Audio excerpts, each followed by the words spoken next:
الحمد لله رب العالمين الصلاة والسلام على خاتم النبيين وعلى آله وصحبه أجمعين أما بعد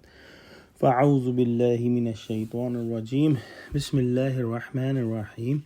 قال الله تعالى في سورة الأعراف يا بني آدم قد أنزلنا عليكم لباسا يواري سوآتكم وريشا ولباس التقوى ذلك خير ذلك من آيات الله لعلهم يذكرون۔ ترجمہ: اے بنی آدم، ہم نے تم پر پوشاک اتاری کہ تمہارا ستر ڈھانکے اور تمہارے بدن کو زینت دے، اور جو پرہیزگاری کا لباس ہے وہ سب سے اچھا ہے۔ یہ خدا کی نشانیاں ہیں تاکہ لوگ نصیحت پکڑیں۔ پچھلی آیت کے اندر ہم نے پڑھا کہ اللہ سبحانہ و تعالی نے انسانوں اور شیطانوں کو دنیا کے اندر بھیج دیا،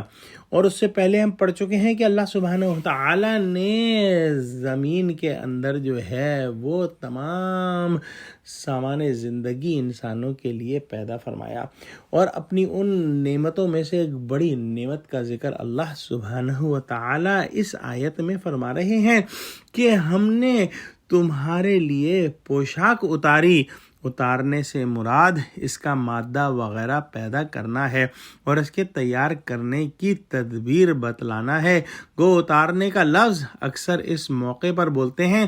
جہاں ایک چیز کو اوپر سے نیچے لایا جائے، مگر بہت دفعہ اس سے مکانی فوق و تحت مراد نہیں ہوتا۔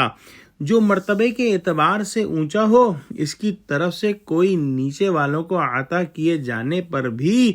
اتارنے یا انزال کا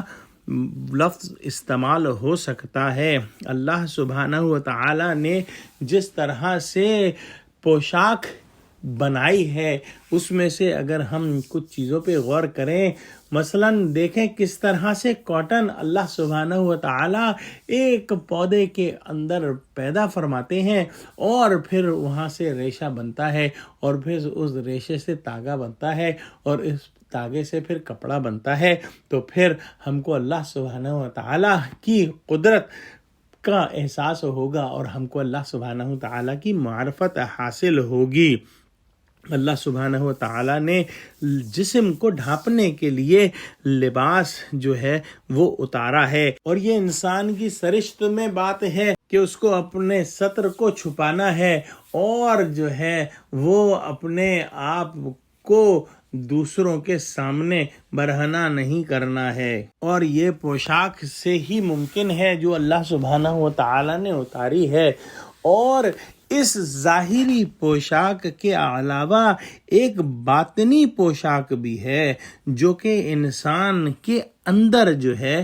وہ ایک لباس موجود ہے، اور اس کو لباس تقوی فرمایا۔ باطن کی زینت و آرائش کا ذریعہ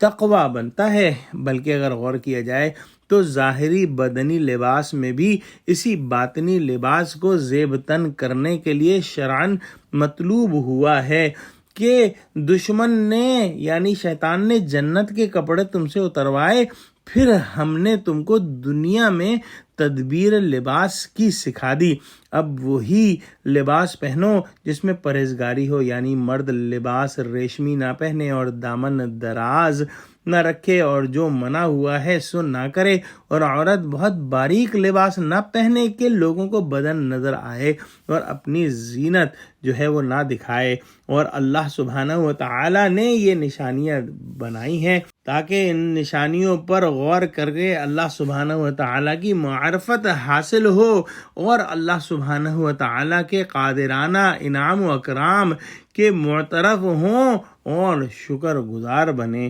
دعا کرتے ہیں کہ اللہ سبحانہ و تعالی ہم کو قرآن کا فہم عطا فرما، اور ہم کو لباس ایسا عطا فرما جو کہ شرعی لباس ہو، اور ہم کو تقوی کا لباس بھی عطا فرما جو کہ دل کے اندر ہوتا ہے۔ آمین۔ وآخر دعوانا الحمد للہ رب العالمین۔ والسلام علیکم